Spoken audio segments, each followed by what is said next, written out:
So 29th of October, you opened up cases in Cape Town. There's very little information in the docket. It's a sketch that you've provided. And subsequently, which you say the next day, the 31st of October, you went to Joburg because you had received a call from General Lincoln. Yes, ma'am. So on the 31st of October, you then rushed to Joburg to open up another docket. Was it the 30th or the 31st? But The 31st? the 30th. Okay, let's go with the 31st. The 31st of October. And so now on the 1st, after you've opened up this docket in Johannesburg, on the 1st, you then write to the minister.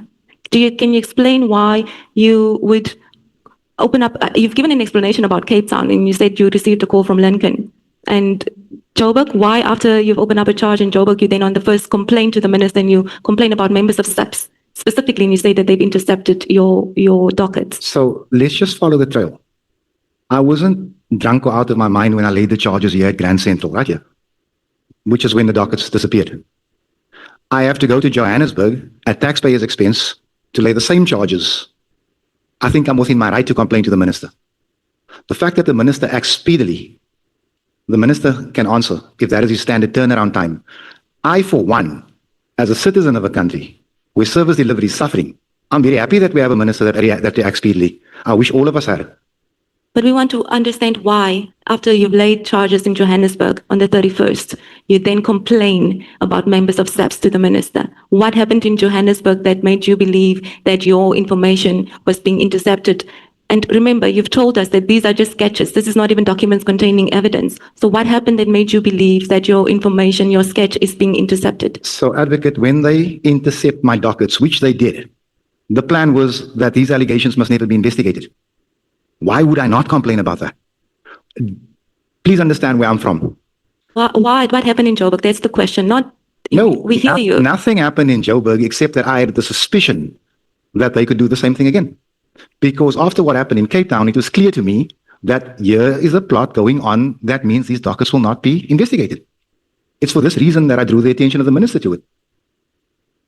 So you then write this email to the minister on the 1st of November, and we have a copy of that email in the bundle. And this email that you wrote to the minister is also there's very little information in there. You basically just tell the minister on the 1st of November that you suspect that your information might be intercepted, and you give him the case numbers and you ask him to intervene. I'm just looking for it. Okay, let me just try to give you the page number. I think it's page 6. First or second bundle, Advocate? It's on page 283. At the bottom of the page. Of this bundle, of the Mkonazi. Oh, yeah. Mkonazi bundle, yes. 283. Yes. Just a second, I'm struggling with one hand. Okay, on page 283. Okay. At the bottom. So you wrote to the minister and you said that I've opened cases in the Western Cape on a number of senior SAPS personnel, and you gave the case numbers. You do not say who these senior officials are. And you said, I was told the dockets were intercepted. In my quest for justice, I traveled to Johannesburg and opened the following dockets, and you proceeded with the case numbers. And then you say, however, I've been notified, which is contrary to what you said. You said it was on your own suspicion. You said, I've been notified that the Gauteng Police Department has followed the same modus operandi and is interfering in the investigative process. So were you not being truthful to the minister? No. Sorry, Advocate. I was told that they're probably going to follow the same thing. Who told you that? The late General Andre Lincoln. When I look at this email, could have worded this thing better. I could have. But that's just me using the wrong word. I should have said suspect that they may use the same modus operandi. And then you proceeded to humbly ask for the minister to intervene to ensure the integrity of the investigative process. There's nothing else. There's no report on what the nature of the charges are, or unless if was there more information attached to this email? You must remember, if there's one thing that I cannot be caned about here, is the fact that I didn't tell anybody what's in the docket, not even the minister. Okay. But then we see that the minister, in less than an hour, on the same date, on that same page 283, the Chief of Staff writes to the National Commissioner in less than an hour and informs the minister, the National Commissioner's office, that the minister has received this complaint and that they want a report within 3 days. If I was the minister, I'd want the report the next day. And I'll tell you why, Without any information. if I may. I've been to court so many times with people whose dockets have gone missing. It is a very serious problem. It is a very serious problem. The fact that the minister's office replies within 1 hour tells me that they may also see this as a serious problem. I understand that certain generals may not see this as a serious problem, but I do appreciate the fact that they responded promptly. I didn't expect them to respond that promptly, but I'm certainly not going to say no thank you to it. If you read my email, I'm not asking for a special favor. I'm telling the minister that this is what happened and I need you to intervene. So General Mkhwanazi did in fact tell this committee what the nature of the charges were that you have laid against these senior officials. And, you know, if the minister at least had the benefit of that kind of information, I think it would more or less sort of have been made, it would have made more sense as to why you would, in a haste, refer the matter to the National Commissioner. But he didn't even have that, what we have now in front of us. So I'm complaining as a member of parliament about a very serious issue that happens at our police stations all the time. And there are people complaining that we have an effective ministry. Is that what I'm understanding? I'm asking because I'm not understanding. You know, the normal complaint is that SAPS doesn't respond. They take too long to respond. They don't answer their phones, yada, yada. I can show you emails that I've sent that don't get responses. I'm happy. I'm extremely happy. Let me put it on the record that the minister's office responded promptly. But if you want to know why they responded within an hour, you're asking the wrong person, advocate. That question should be posed to the minister. This shouldn't be, the questions posed shouldn't be viewed in a negative light. It's just for clarity's sake. No. And if the minister's office was that responsive, then it is in fact a great thing. I think it tells citizens that they now can, if there's a complaint that they have, this is the kind of immediate response. And like you said, a lot of people have problems with dockets, and it appears that if they write to the minister, they'll get a response in less than 30 minutes. In a perfect world, let's hope it happens. We then know that after the minister then sent this email to the inspectorate to provide a report by the force. To the National Commissioner, who then subsequently requested the inspectorate to intervene. The inspectorate then 3 days later furnishes the minister a report. And part of the complaints that they've raised or issues that they've raised is that the information is simply not enough to pursue, to conduct a proper investigation. But what they then also said is that they recommended that the minister afford them more time, a period of 10 days, to get in touch with you and to conduct further investigations. And then they will come back to the report to the minister to be able to indicate what's happening on these matters. Were you aware of that? Yes. I heard about that.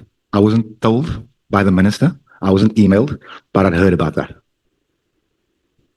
So if you've heard about that, why then did you, on the 10th of November, before expiry of that 10-day period, write to the minister again and then requested the minister to refer your complaint to an independent investigative body? I don't trust the South African police services. I have no faith in the South African police services. The Minister of Police is Police Services. Yeah. And he dealt with the complaint you've given him and he's referred it to the National Commissioner. The Minister of Police is the executive arm of the South African police services. The operational and functional part of it is what we don't trust. You don't trust the way the minister dealt with your complaint? No, I trust the minister to deal with my complaint. I also trust these generals to pull the wool over the minister's eyes. Understand, I've raised various things within portfolio. These people have lied to Parliament over and over again. I do not trust them to investigate themselves. If you would allow me to expand. One of the charges I laid was against General Dumisani Khumalo, who was arrested and is now before the court. He's the DivCom of Crime Intelligence. It's probably the most sensitive position in the country, well, within SAPS in the country. His appointment was supposed to be ratified by Parliament. Parliament was never notified of his appointment. Do you understand where I'm going? When I lay charges against the same man who was acting in his position with a cooked security clearance, listen to others say it, it was cooked. It was fraudulent. When I lay charges against this man, the dockets miraculously get collected by the provincial office. I did not trust these people to investigate. This is why I asked the minister for someone outside of SAPS to investigate. You're asking the wolf to investigate the wolf. It doesn't make any sense. What's even more confusing, Mr. Adams, is you did go to the police and you open up a charge here in Cape Town. This wolf. You did go to Gauteng to open up a charge. You did write to the minister to intervene because you believed that there were no progress on your charges. You then do not trust but how the minister dealt with the complaint because he's written to the National Commissioner on your behalf. You're aware of it. You've just said it yourself. So it's very confusing how you would have wanted the investigation to take place if you never allowed them the chance, if you never given them the opportunity. Why did you go there in the first place then? Advocate, I don't know of another place to lay a charge but the police. So I had to go to the wolf. Then the dockets, let's say they disappeared for a while. They did. Then I complained to the only person I could complain to, the minister. There was no one else to complain with. So I deal with what I have in front of me. But when given the option of not dealing with these boys in blue, I grabbed it. When I was told that the IDAC could investigate this, I grabbed the opportunity. So yes, I dealt with the wolf. Because if you could tell me that I could go and lay charges against General Kumalo at the Civic Center and use a counsellor to lay the charges, I would have spoken to a counsellor. If somebody had told me that I could lay charges against General Lushaba at Groote Schuur Hospital by speaking to a doctor, I would have done that. But in order to lay charges and get a case number, I had to go to the police station. I hope that makes sense to you. Not quite, but I'm sure I'll understand as you explain later on. What did you expect the minister to do when you went to him with your complaints? What did you expect him to do what? I was hoping that the minister would ask what happened to these case dockets. Which I'm not privy. I wasn't privy to the interaction between the minister and the NASCOM. I wanted some type of action and I wanted some type of disciplinary action leveled against the person who I still don't know who it was that came to collect the dockets. Now that didn't happen. Ms. Adams, you serve on the police portfolio committee. You know, when something gets referred to the minister, it's high level. The minister would then call on other resources like he did here with the National Commissioner. National Commissioner in turn turns to the inspectorate, who would then ask senior officials to deal with something that comes from the minister. In a South Africa where there are so many things happening that require SAP's attention, it's taking away resources, especially if you know from day one that you were never seriously pursuing these charges with the police because you never trusted them. That is 100% correct. And that is why the person who collected the dockets should be prosecuted. All I'm saying to you is I laid the charges. It was the civic thing to do in my mind. When the dockets were collected by the provincial office illegally, what was I supposed to do, advocate? What Mkwanazi wants me to do? Shut up and go away.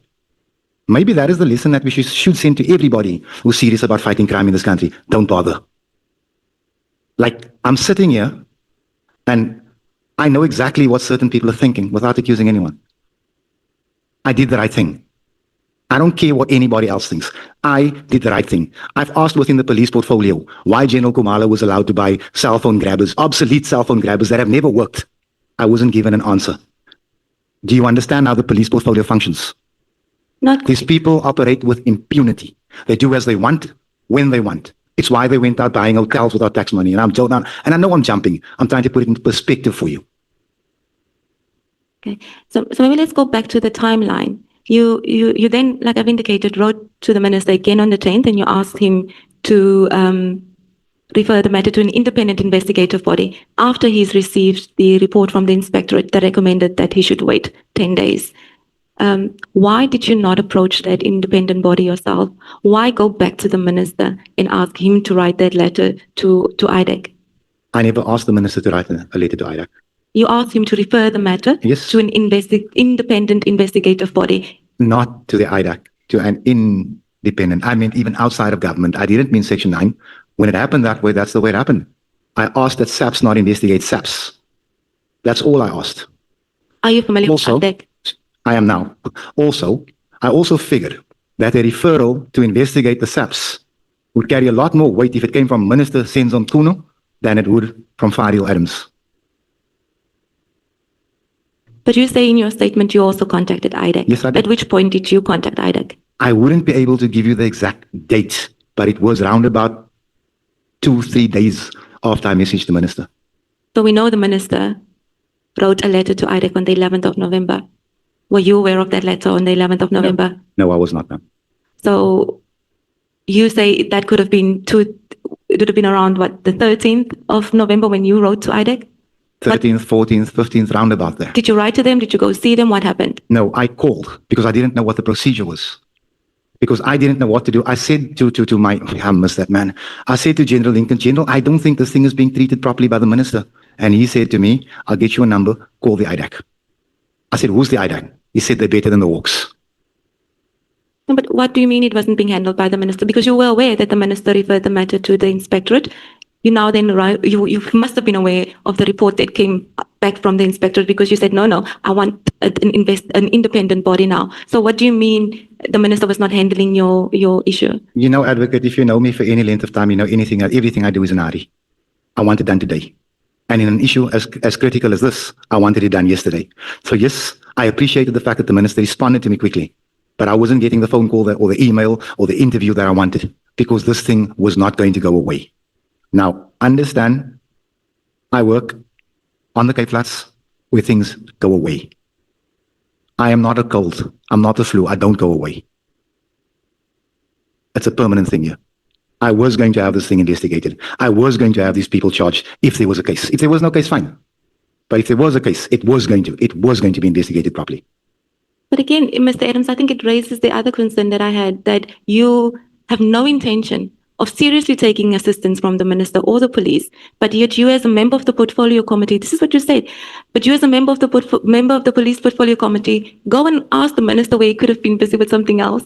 The national commissioner is involved, he could have been busy with something else. You know under what pressure the police is already operating. But you would say you have no, isn't that a little bit, isn't that wrong? Do you not see anything wrong with how you've dealt with it? Ma'am, I never said I was perfect. What I said is I was desperate. The minister, in my view, wasn't dealing with this thing fast enough. And therefore, I was willing to try other avenues, as I am even right now. Now, I tell you again, when those dockets went missing, it was clear to me that General Kumalo was not going to be investigated by the SAPS. That's when I reached out to the minister. I'll explain it again.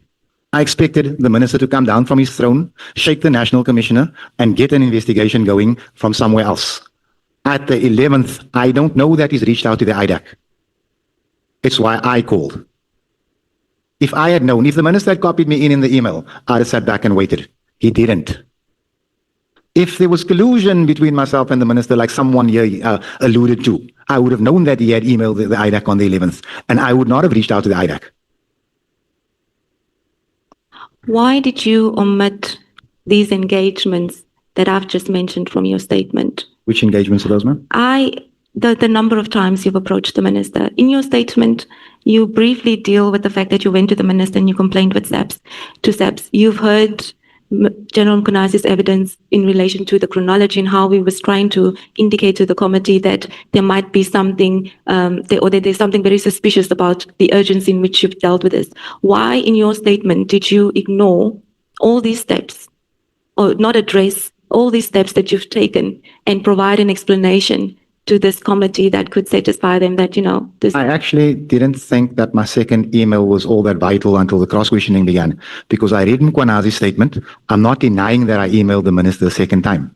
But when you say all these steps, it's one email. That's the total sum of it. Now, I wish I had attached the email, which I actually don't have anymore because I deleted a lot of emails because of space. But there's nothing devious about it. It was just a simple issue of, I'm going to keep my statement as short as I can for the benefit of the committee, because I've been sitting outside here since 1 o'clock, and I've listened to a man go through files and files and files and files, and I don't know what he said. I wasn't going to be one of those witnesses. Mr. Adams, I'm afraid it is all these steps. It is all these steps. It's not just one email. There were reports by the inspectorate, which you've now told us you were aware of. And you could have addressed that. You could have indicated or explained that the reason why I decided not to, in spite of what the inspectorate has advised the minister, I decided not to wait because I simply did not trust the police. All of this is not apparent from your statement. It's not just one email. Advocate, paragraph 13 of my statement deals with the investigative body, with the directorate. I recall the same week I was called by Lieutenant Colonel, whose name I don't remember, but I actually saw it in General Mukwanazi's statement. He wanted to meet with me, claiming to be investigating the cases I'd laid. I was deeply suspicious of his motives, so I politely found an excuse not to meet every time he called, because he called me 3 or 4 times. My suspicion was vindicated after some investigation. Remember, I'd laid a criminal case, not a service delivery one. Now, let me explain something to you, and this is how devious these generals are. I've laid a case against 3 generals. The SAPS protocol dictates that you get investigated by your equal. Look at what the NASCOM does. They're sending a lieutenant colonel to investigate a general. Now again, General Andre Lincoln points this out to me. He says to me, a colonel does not investigate a general. I said, Gen, what do you mean? He said, even if there's a case against them, they'll win it on appeal because they were investigated by a subordinate. He says these people are smart. That's the reason I never met with the directorate. Every time he called me, I found an excuse. I said, no, I'm not here. I said, no, I'm busy. No, I'm down with the flu. I don't know what excuses I gave him, but I found a reason not to meet him. Now you're saying to me that I left out the steps taken. Paragraph 13 is covered. No, can I just explain why I said it? Paragraph 13 doesn't have a date and it's towards the end. The content of paragraph 13 seems to suggest that it was after your meetings with IDEC and even after you met with the IG, which we will come to now. It's towards the end and there's no date. It suggests that it was the time you spoke to Colonel Lincoln, but you, I don't know, is he a general? He was a major general. Major general. Now, you've indicated to us you spoke to him about your charges that you've laid in Cape Town and he gave you a warning in respect of that. But I've taken you through various things, steps, subsequent events that happened after Cape Town. This paragraph 13 suggests that this happened after it, and you'll see if you look at where it's placed. This does not suggest that this happened before the minister's intervention or after the minister's intervention. This happened after them. I recall the same week. The same week. Which same week? There's a week of what? Honorable Souls. Yeah, Chair, I would just want to see fairness with the witness.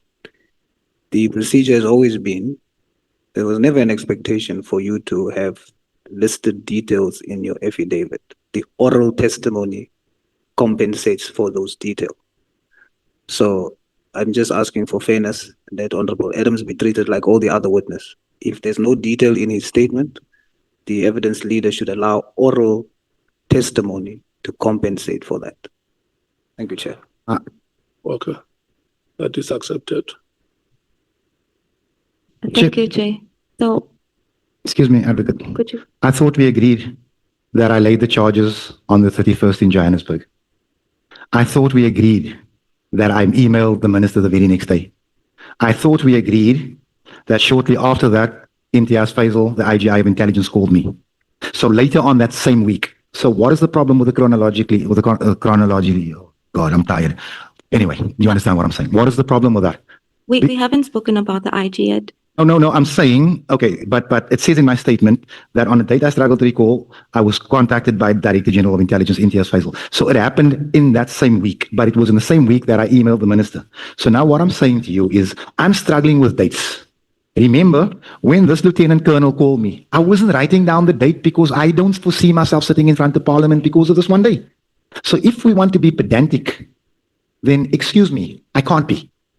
I'm giving you the evidence to the best of my recollection. This was not a WhatsApp chat. It was a phone call. Now I'm explaining to you the reason I don't trust SAPS. The National Commissioner or the Provincial Commissioner in the Western Cape send a Lieutenant Colonel to investigate a general. It's totally against the SAPS policy. Now, the minute I discover this, I refuse to meet with this man. So I'm trying to get this house to understand that we are working with a bunch of scoundrels wearing 3 and 4 stars. But while I'm trying to explain this to the house, I'm getting hammered on dates.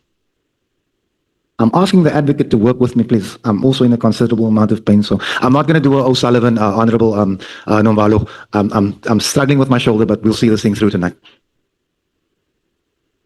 Honorable Sangwan. Thank you, Chair. As much as I agree with what Honorable Souls was saying, that we should allow the witness to compensate with oral evidence, I think that is exactly what Advocate Mogaitse is trying to do.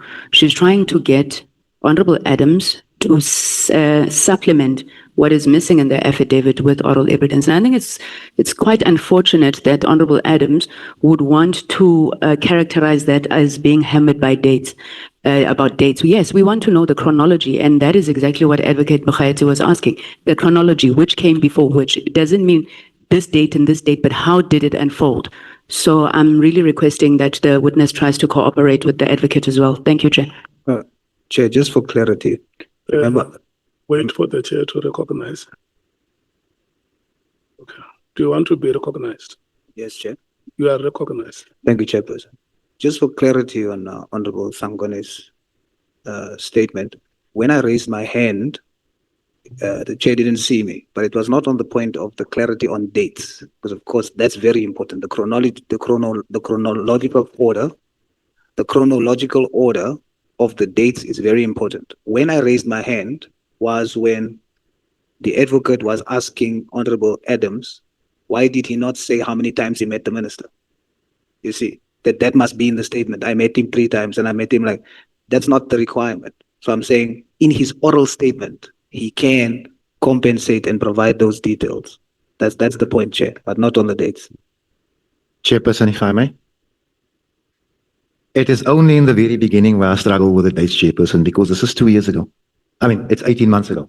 But the statement gets better in relation to dates because then I could turn to my cell phone, I could turn to my emails. Unfortunately, I had deleted some emails and I had lost the device that I was using at this time. But the statement does get better. So I do apologize to the committee for my, I'm going to say, tardiness with regards to dates here. But I can help out approximately, but I am under oath and I can't be lying about dates just to fill space. So that's exactly where I'm at. Honorable Ngola. No, thanks, Chair. And I've also noticed in the statement of the witness that there's that missing part of the dates, and they are important, Chair, because the dates of when did the envelope with such information was found, when was the first case opened, and all those things. So I will implore that we say Honorable Adams must go back and recheck the exact dates and submit in writing on a later date. Thank you, Chair. Okay. May I proceed? Okay, thank you, Chair. Honorable Adams, you went on to speak about the IG, and so maybe let's just deal with that a little bit more. You don't, once again, there's no date that indicates when you were contacted by the IG. Can you more or less tell the House around what time? Was this in the midst of all these charges that you lay in, the complaints that you made to the minister, now IDEC? Where does the IG feature in all of this? Was it before, after IDEC? Where? It was just after IDAC. Just after. I almost think it was around about the second, somewhere between the second, let's call it the 2nd, 3rd, 4th of October.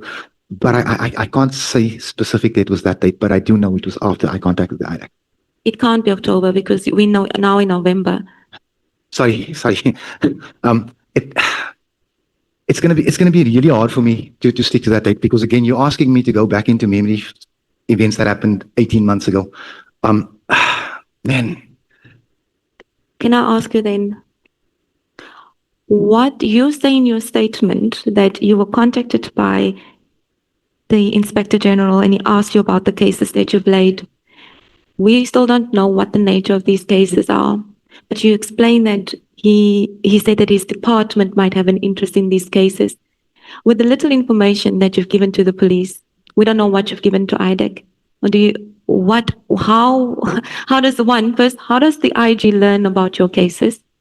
And secondly, what information did he have in relation to your cases that would tell you that I have an interest in this or my department has an interest in this? I actually wouldn't be able to tell you. He is the IG of intelligence. It's his job to know things. So I don't know how he knows about it. I don't know who told him. It could have been one of the policemen. It could have been someone who knew about the dockets that disappeared. I wouldn't be able to tell you that. But what I can confirm is that the IGI of intelligence called me and asked me if I would come to his office because his department might have an interest in this. I would not say no to that. And his offices are in Joburg. Sorry, this might be an obvious one, but I don't Yeah. know. Is it in Joburg? So you traveled. Yeah. Again, why are you not able to check your travel information to provide us with more certainty around these things? Because I go to Joburg sometimes 3, 4, 5 times in a month. So even if I was to go back, I wouldn't be able to tell you which dates I went. There'd be 4 or 5 flights. It'd become a lottery. I wouldn't know when to tell you. Okay. Honorable Sokanyile. Sorry, Chairperson, I just want to check something. You went to Johannesburg or Pretoria? Oh, sorry. The IGI's office in Pretoria, not Johannesburg. Sorry, ma'am.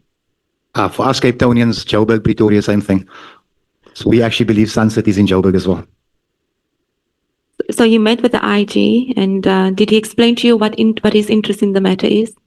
The IGI didn't do any explaining.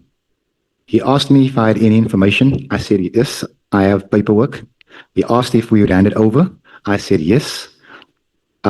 He told me that there were many things wrong in this country, and we as Parliament and the police and the JSCI needed to work with him because there were many things he wanted to clean. He introduced me to Advocate Governor. I hope I've got the name right because it's in my statement, and he left me with her. I gave her a statement, I handed the information over to her, and I came back to Cape Town. So you handed him the classified information that you didn't want her the classified information that you did not want to give to the police. I did not want to give to the police at the station. Okay. Did you trust the IGI's intervention? I was out of options at that stage, ma'am. What did you expect from them? Were you laying and asking them to also investigate your matter? Is that what they do? The IGI is responsible for top-level investigations. I was comfortable handing them the information. And I was hoping that they would, in actual fact, do a thorough investigation and some type of outcome would come from it. So you were essentially laying some sort of charge with the IGI in relation to... Yes, ma'am, I am the complainant there. Okay. Then I want to go back to your paragraph 13 that you referred to. Because you see, again, the IGI, we don't know when you met the IGI. It's sometime in November after all these charges have been raised and after IDEC. So I think I just want to concede here that this is after all of the steps that you've taken. So when I say that you do not deal with why you were taking all of these steps, it's not explained in your, or that you've omitted the steps, it's not explained in your statement. I'll concede to that for expediency. I will concede to that. But I would also like to say, it is so unnecessary to have these 1,000 witnesses here. We should have the IGI here. He's the one with the report. But the man's on suspension, just like the IGI before him, for investigating corruption. I think a message is being sent to the next IGI, investigate corruption and we'll suspend you. You don't need Fadil Adams here, and you didn't need Patricia Mashali here. The IGI should have come here. Okay, let's maybe go back to your evidence. He's accountable to Parliament as well. Honorable no. Thanks, Chair. I think let's split with the witness to avoid making statements that may bring us to something that is not at the core business of why we're here. Because it is not true, Chair, that the IGI was suspended for investigating corruption.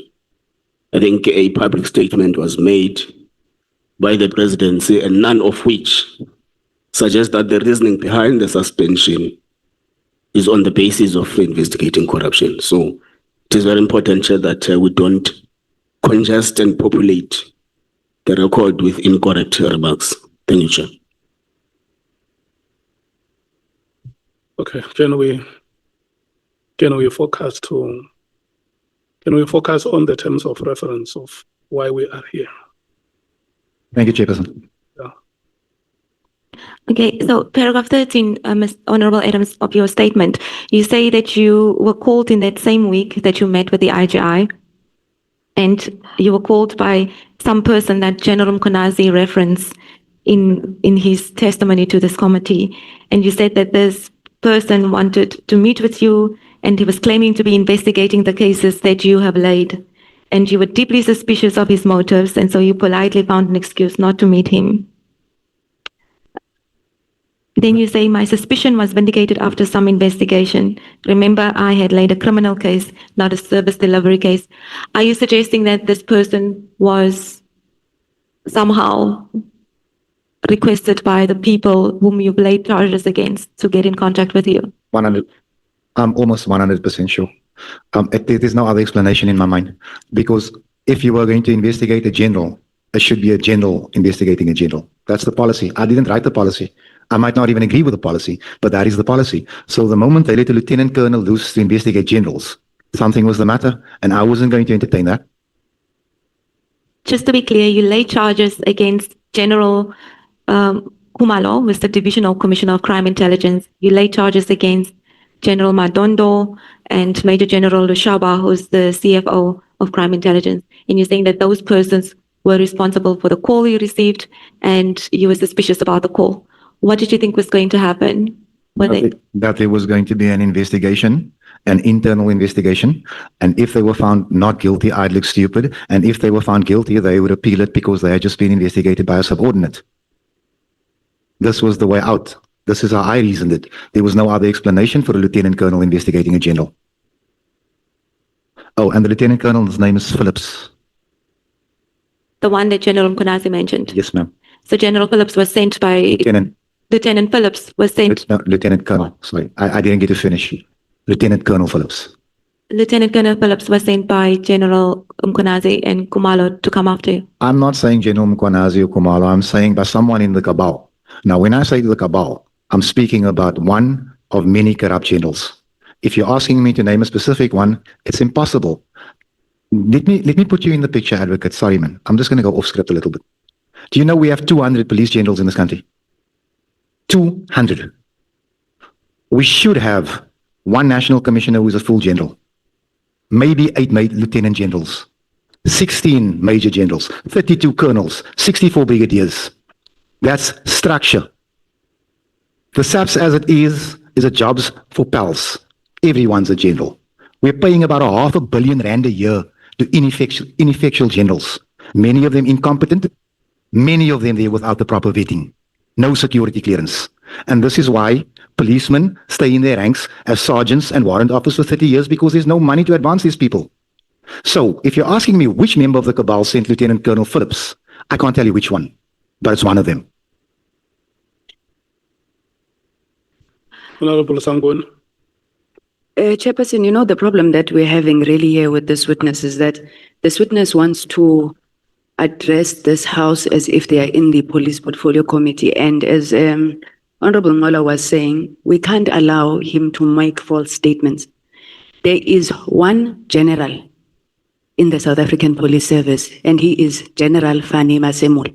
You then have lieutenant generals. You then have major generals. You can't be making a statement here, Honorable Adams, that there are 200 generals. You know it's not true. It's a colloquial way of referring to the different levels of the senior management service of the South African Police Force.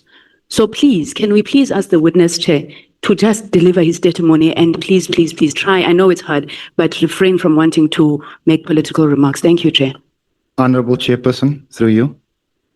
There was nothing political about my statement. I have not allowed you to. Oh, sorry, Chairperson. Yes. Do you want to speak? Thank you, Chairperson. There was nothing political about my statement. What I stated was factual. We have 200 generals of various ranks, major generals, lieutenant generals, and one general. I said we should have one full general, who is Fani Masimola, who is the National Commissioner. I don't understand what the politics of it is. The fact of the matter is the SAPS is top heavy and the troops are suffering. Now, if there's anything political about that, then I'll withdraw it. But in my mind, there's nothing. And Yeah, this is the interaction. That is what the honorable member is saying, that because we are in parliamentary proceedings, let's be formal. That is what the honorable member is saying. Oh, thank you, Chair. Point taken. Thank you so much. You can proceed.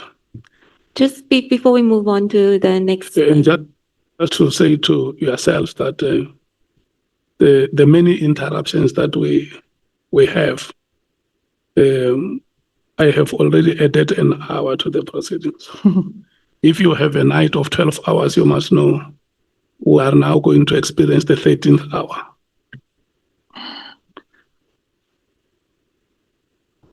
Just before we move on to the next topic, Honorable Adams, we know that IDEC subsequently investigated your complaint, and that General Kumalo and General Shabandem were then subsequently arrested. But what came to light during the evidence that was given by Advocate Johnson was we could see that there was another docket opened, and it appears that the arrest of General Kumalo and General Shabandem were based on the strength of that docket that was opened in Brooklyn Police Station. Do you have an explanation as to why there was this separate docket opened? Because we know on record that you've opened 3 here, and then you went to Johannesburg, you opened others, and that's, I think, at Orlando Station. Where does Brooklyn Station feature in the midst of this? I'm actually just thinking about it now. If you'll just grant me a few minutes, if we can keep going, it will come to me and I will respond. I'm just trying to just put it in the order of things. I don't want to hold up the proceedings by going ooh and ah. I know. I'm trying to think. Remember, it's 18 months ago. Just give me a minute, it'll come to me. But I'm asking for the sake of time if we can just move on, because the chair is going to add another hour to our night. So you will come and give us an explanation? No, I will give you an explanation. And you do have an explanation, just so that it be No, there's a very reasonable explanation. It just needs to come back to me. Okay. And then the referral. The members have asked about the referral. You know, when you lodge a complaint with IDEC, there's a Section 27 referral that needs to happen. And we haven't seen that referral. Have you, when you asked IDEC to investigate the matter, how did you do it? What happened? What did you give them? I gave them my referral letter. A letter? A letter. It was an affidavit, sorry, not a letter, an affidavit. It was commissioned. Somebody asked me to see it and I said, but I didn't make a duplicate. I just handed it over. It is with the IDAC. And if the IDAC is asked to produce it, they should be able to. So I'm not understanding why that was an issue, but yeah, I gave them an affidavit. Okay. I think then we can move on to the next topic. And there it deals with what you call lies and manipulation that flowed unhindered at the Police Oversight Committee. Do you want to, before we go into your respective paragraphs, do you want to just explain what you intend to deal with in there? So, you know, when the police portfolio sat down to discuss the budget, I think it was Honorable Schikkeling, Honorable Kola Barnard, and I think it was Honorable Susana and myself who came out strongly and said, we are very disappointed at the intelligence budget. We wanted intelligence to receive more money. I think those were the members. I may be wrong. I even think Honorable James was also in agreement with us saying that intelligence should receive more money. So after what I found out about what was happening at intelligence, I wish I could withdraw my statement from the minutes. Because when it comes to the police portfolio, it is impossible to hold these generals to account. And I'll, for the benefit of the committee, I will read out a few of those occasions. On the 5th of March, 2025, I inquired of National Commissioner Fani Masimola to explain the reasons General Kumalo was allowed to purchase a redundant cell phone grabber. Now, no response was given. The NASCOM was allowed to duck and dive the portfolio. However, Brigadier Tiani Shlongweni has articulated the reasons our tax monies were wasted. Yet it doesn't excuse what happened at the portfolio. Because when we come to portfolio, it's for accountability. So when I come there as a member of the police portfolio and say to the minister, hold on a second, you spent 40 million rand on a grabber that was never used. Never, because it was redundant. We are looking for answers. We're expecting answers. We don't get those. On the 12th of March, I inquired of the National Commissioner about the top-level security clearance of certain SAPS officials.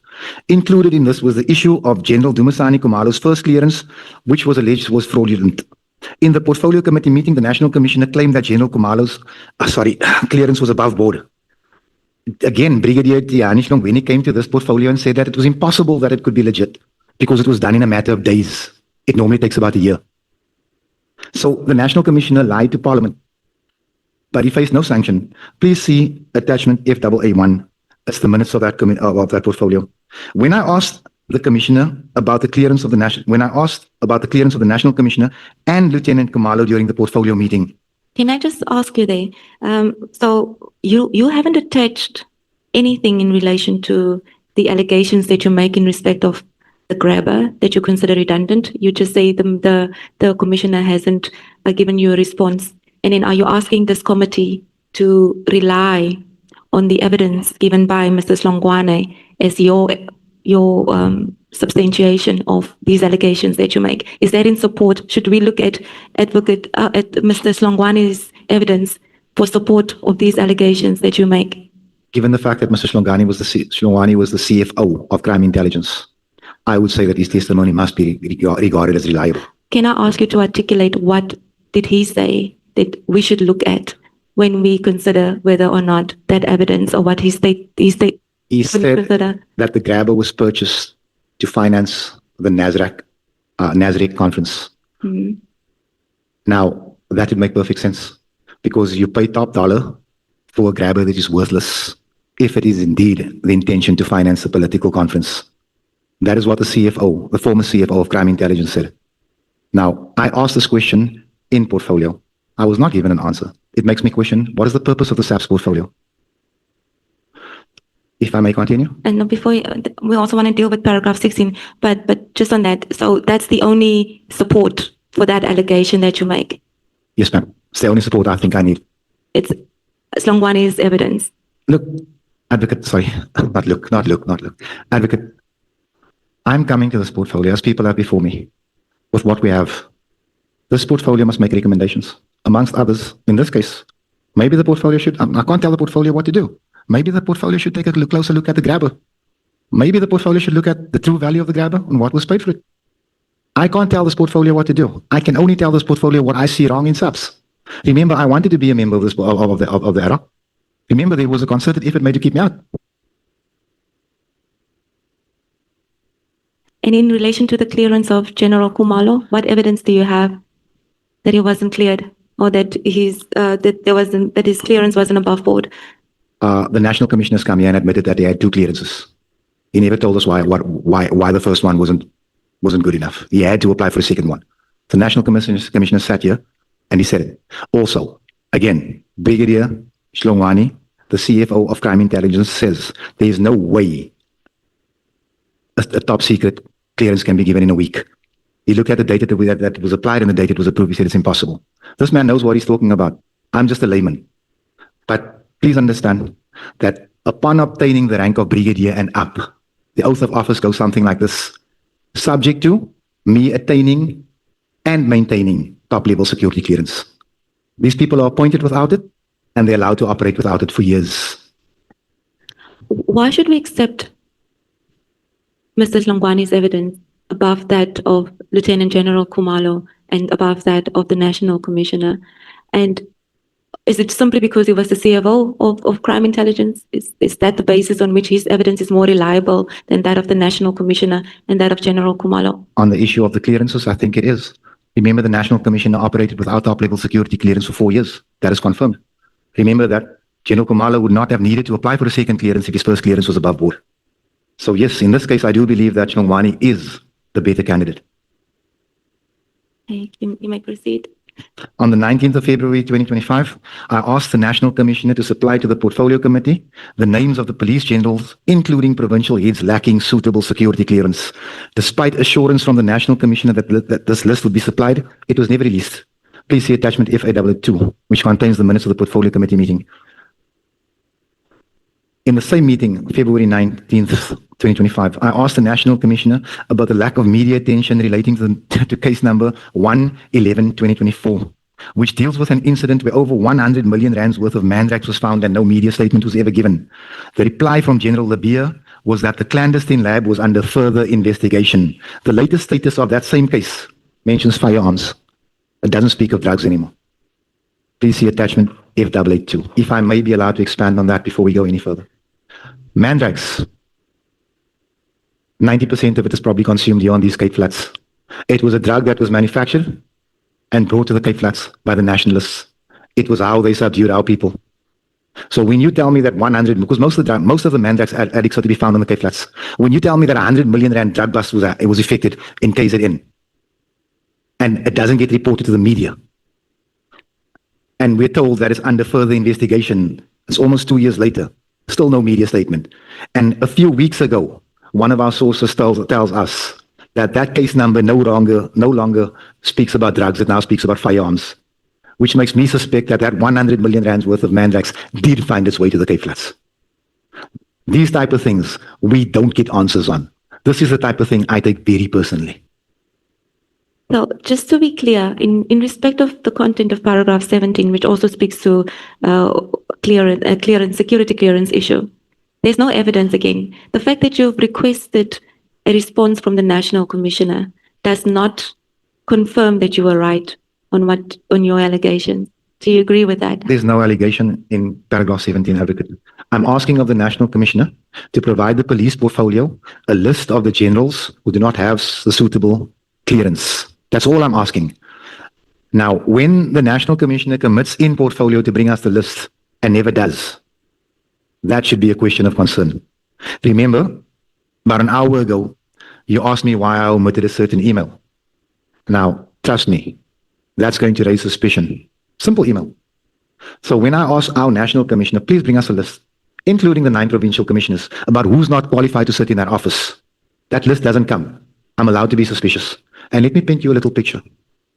If you do not have a top-level security clearance, you are not allowed to see top-level classified documents. You're not allowed to. How can you be a provincial commissioner if you're not allowed to see top classified documentation?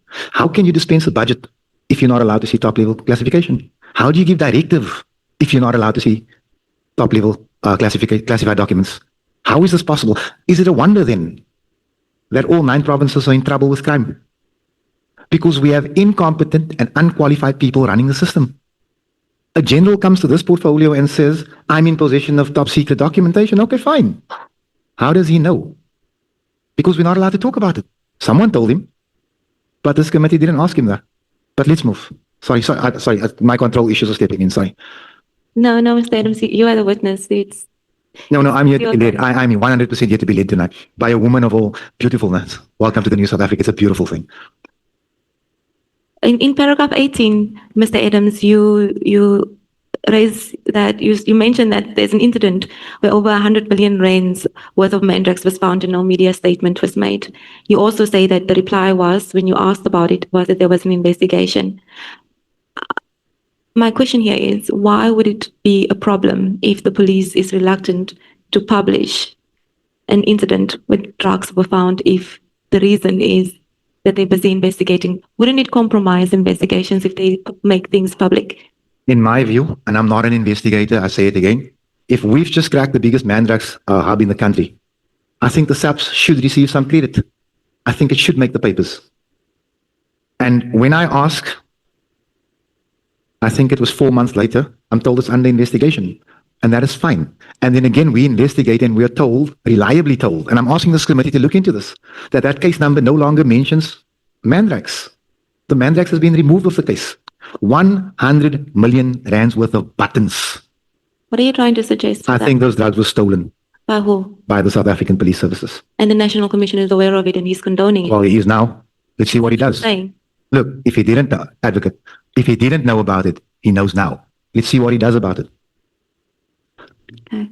Let me assist you when SAPS talks about further investigation. Sindiso Magaka was killed 5 years ago. We still told it's under investigation. So further investigation when it comes from those people means absolutely nothing to me.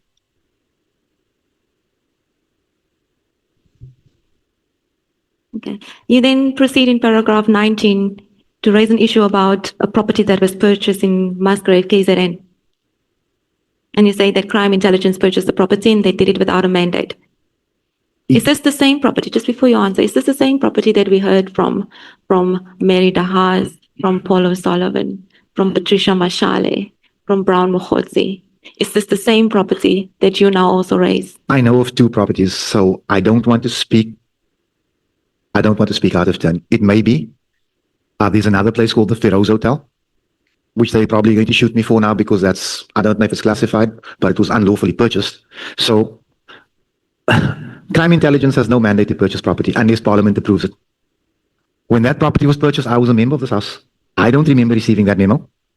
They had no right to purchase that property. That is the sole responsibility of the Department of Public Works. That property was purchased using our tax money, and I'll tell this committee why. And Honorable Shongwe, my brother, who am I? I'm willing to bet my seat at this table in this house that that property is right now, as I sit here, housing the PKTT. Again, Mr. Adams, I mean, we've heard that, and when Mr. Mohoti came and gave his evidence and also spoke about property that was purchased by crime intelligence, he is not sitting on the police portfolio committee, but he was aware that he's not allowed to make classified or speak of classified information and to make it available. We literally had to redact portions of his statement. But here you are, sitting on the police portfolio committee, familiar with the confidentiality and how these documents should be handled. Let me assist you with this, ma'am. Please allow me. Crime intelligence has purchased this building. We should assume that it's for the business of crime intelligence. The PKTT is not an arm of crime intelligence. It shouldn't even know where the building is. They're being housed in these hotels. And I am willing to bet that they are being invoiced, that we, the taxpayers, are being invoiced to house the PKTT. They needed a washing machine. This is their washing machine. Do you have any proof of any of the allegations that you just made? I've mentioned earlier. Chairperson is a hand. Honorable Nola wants to object. Honorable Ngola. Thanks, Chair. I hear the witness calling a house a washing machine. I don't understand. Maybe if you can elaborate. Are the people staying here washing clothes? Is there clothes there, or there are washing machines there so that people do laundry? Maybe if you can elaborate. We don't understand. How does a house become a washing machine? You already have a long day and a long night. The statement must just be withdrawn. It does not belong here. Chairperson, if I may, Chairperson, I'm going to ask that I be treated like every person before me except Mary Das. Yeah, let's not make it a No, point. Chairperson, please allow me. Please. Let's not make it a point of debate. No, Chairperson, this is not a debate. This is me appealing for my right to be treated like everyone else. People came to sit in this chair here and they were throwing mud left, right, and center. I'm suggesting that this ad hoc committee investigate what I'm saying. If you're asking me for evidence, I'm telling you, subpoena the records of that hotel. Subpoena the books. It was bought with our tax money. You are Parliament. You have the right to do it. And if you find out that the PKTT was housed there, arrest these people. And if they weren't, bring charges against me. That's how confident I am. Because I'm telling you now, this is money laundering. Can we continue, please, Advocate? Okay, Honorable Skosana. Thank you, Chair. The witness is raising the issue, but I just wanted to find out quickly. You say the PKTT stay in that hotel or in that house or is washing machine? Yes, Chief, in that washing machine. I'm sorry? I can confirm, yes, Chief. No. What I'm asking is, are you saying, because you want clarity on that, is PKT members staying in that hotel or in that building, or is it the washing? The hotel. I'm asking of Parliament, request those books. Let us see what is being charged for the PKTT to stay there. Because that hotel was bought without tax money. I tell you tonight, Honorable James, that if a member of the PKTT is to leave to join intelligence, he's no longer a member of the PKTT, and vice versa. The PKTT has one job, to investigate political killings.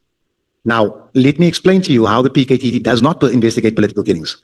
We have a Human Rights Commission report that claims that, that finds that Lieutenant General Dumisani Kumalo failed at his job, which gave rise to the KZN uprisings. 300 and odd people died. Those were political.